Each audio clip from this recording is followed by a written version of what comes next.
আমরা 7টি চোরাই মোটরসাইকেল উদ্ধার করেছি এবং এই 7টি চোরাই মোটরসাইকেলের সাথে যে সম্পৃক্ত ৩ জন চোর চক্রের ৩ জন সক্রিয় সদস্যকে আমরা গ্রেপ্তার করতে সক্ষম হয়েছি। ঘটনাটি শুরু হয়েছিল বেসিক্যালি জুলাই পুনর্জাগরণের অনুষ্ঠানকে ঘিরে। আপনারা জানেন যে গত অগাস্ট মাসের ৫ তারিখে মানিক মিয়া অ্যাভিনিউতে একটি অনুষ্ঠান হয়েছিল, জুলাই পুনর্জাগরণের অনুষ্ঠান।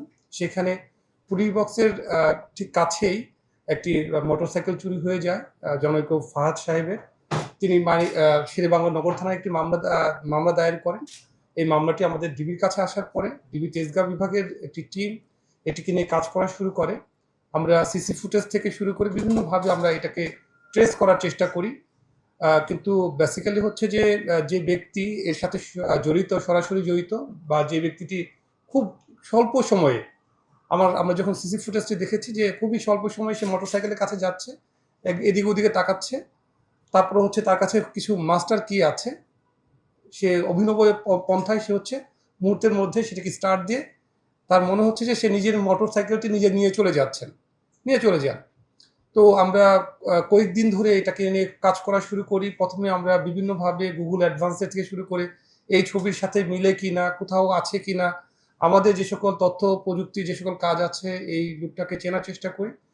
কিন্তু দেখা যায় যে এই লোকটি হচ্ছে ঢাকাতে খুব সম্ভবত ভাসমান একটি ব্যক্তি, এবং আমাদের সেই কাজ নিয়েই আমরা বেসিক্যালি পরে দেখি যে এই লোকটি হচ্ছে বসবাস করে হচ্ছে নরসিংদীর পলাশে, তবে সেখানেও তার বাড়ি না, তার বাড়ি হচ্ছে ঝিনাইদহতে। তিনি একসময় এই চোর চক্রের কিছু সক্রিয় সদস্যদের সাথে থেকে এই মোটরসাইকেল চুরি করতে হয় কিভাবে সেটি তিনি জ্ঞানটিকে রপ্ত করেছেন।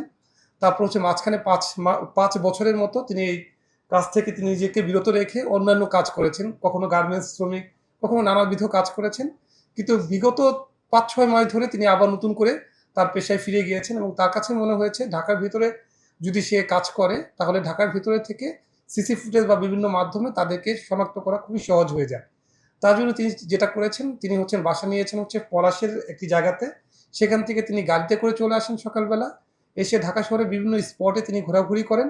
যখন যেখানে পায়, যেখানে জনসমাগম বেশি হয় কিংবা মোটরসাইকেল থাকে বা থাকতে পারে, সে সকল জায়গাতে সুযোগ বুঝে তিনি হচ্ছেন মোটরসাইকেলটি খুলেন এবং তাকে এই কাজে প্রত্যক্ষভাবে সাহায্য করে তারই এক বন্ধু আছেন, বন্ধু কাম সহযোগী, তার নাম হচ্ছে জাহিদ মাতুব্বর।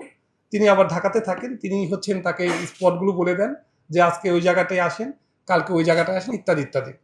তারা যেটা করে সেই মোটরসাইকেলগুলোকে নিয়ে তিনি মোটরসাইকেল চালিয়ে সোজা চলে যান হচ্ছে টাঙ্গাইলের মির্জাপুরে। তিনি মির্জাপুরের দীপু মালাকার বলে আরেক ভদ্রলোকের কাছে তিনি এটাকে হ্যান্ড ওভার করেন। দীপু মালাকার বেসিক্যালি হচ্ছে তাদের এই মোটরসাইকেলগুলো তিনি হচ্ছেন বিক্রি করে দেন, এবং হচ্ছে বিক্রি করার অর্থগুলো তাকে হচ্ছে বিভিন্নভাবে বিকাশ কিংবা কখনো নগদ অর্থে, মানে নগদ হাতে টাকাগুলো তাকে পেমেন্ট করে। তো আমরা খুঁজে তখন হচ্ছে চাঁদ মিয়াকে খুঁজে পাওয়ার পরে তাকে ধরার পরে তিনি স্বীকার করেন যে হ্যাঁ তিনি এই কাজটি করেছেন।